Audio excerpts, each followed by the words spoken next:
I'm going to do today is I'm going to redo this old clamp I have. It was made by the Hartford Clamp Company in Hartford, Connecticut. I don't know how old it is. I've been using it for quite a few years just the way it is, and it works really nice. It's just rusty. Got some old red oxide primer on it, I think. And I've already taken it apart as far as I'm going to go. There was a rivet in the end. I filed that off and punched it out. And it also has a small spring and a couple of small blocks that go inside right here, and I'm going to clean those up by hand. But what I'm going to do, I'm going to put it in some vinegar and let it soak overnight and see what happens. And you know, that might be enough, or if not, I'll leave it in there a little bit longer. Now I've got a container of vinegar here, and I'm just going to drop it in there, and then we'll be back in about 12 hours or so and pull it out and take a look at it and see just what it looks like after all of that. The only thing I'm going to take off of it is this. I'm not going to disassemble it any farther than this. Taking this apart's just not a good idea. I mean, I can clean it up just fine without removing the screw or this out off of it. I think it'd just be a bad mistake. Now, my container of vinegar is not quite big enough to fit the whole thing in, so I'm going to put it in and just part way. This will fit in, get that all the way in, and we'll just see what happens after that.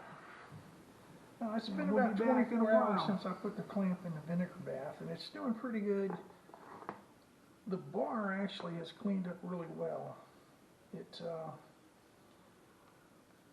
You know, just the rust, almost all the rust just came off of it, and the thing actually looks like it's probably just a piece of hot rolled steel.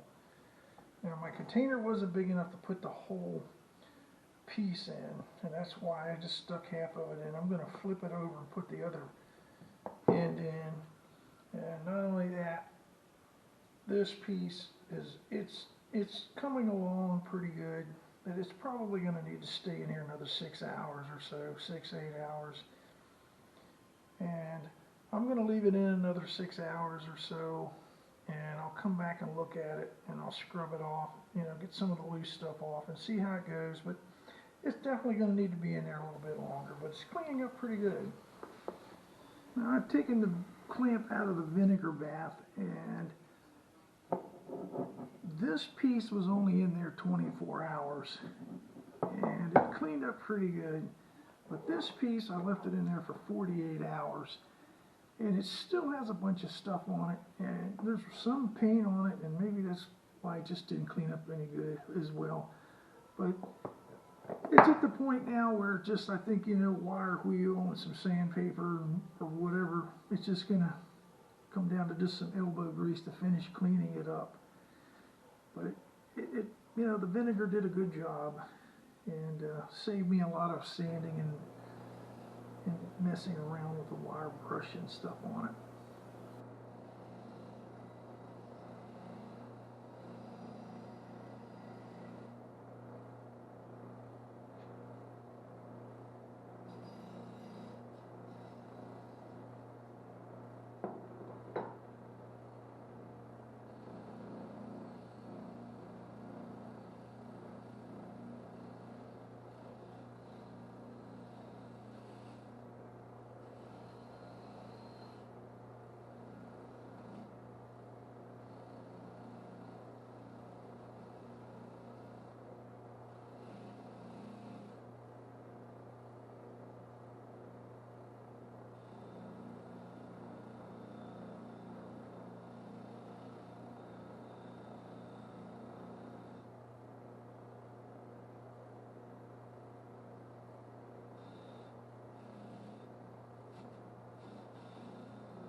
I got the clamp all cleaned up. I spent a good bit of time with the wire brush cleaning the rest of the rust off of it, and there was a little bit of paint on it I had to scrape and brush off also.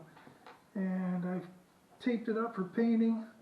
Not a whole lot of painting to be done on it. Now, my workshop's in my basement, and I don't do any spray painting inside the house, so I'm going to take this outside and paint it. You don't need to see me do that. I'm sure you know what it looks like to spray paint something with a rattle can, but I'm going to use this red I have here, and there's enough in the can to spray paint this thing, and that's about it. So that's one reason I'm going to use it.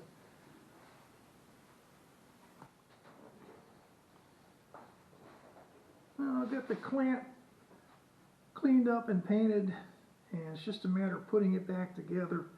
And this thing has a spring and two small blocks that act like wedges on the inside, and hopefully I've got them inside already, and I'm hoping I can get this thing to slide back in there without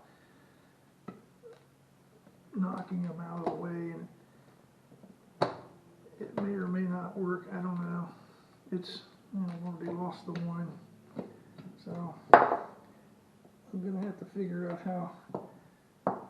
Well, you may not be able to see it, but that's one of them right there. I think I've done knocked both of them out of whack. So there's the spring. I guess it's just one of those things you just have to keep trying and doing until you get it right, I guess. I don't know.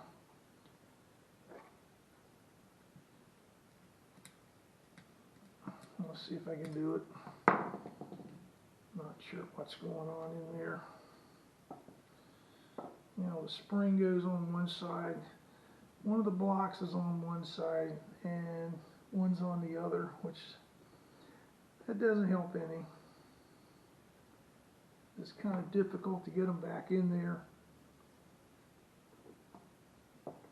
Let's see if we can get this one in or not. Alright, there's the first one. The other one is over here, and thankfully it's kind of outside. Alright, well that's it. Not as bad as I thought it was going to be. Alright, well, it looks better than it did.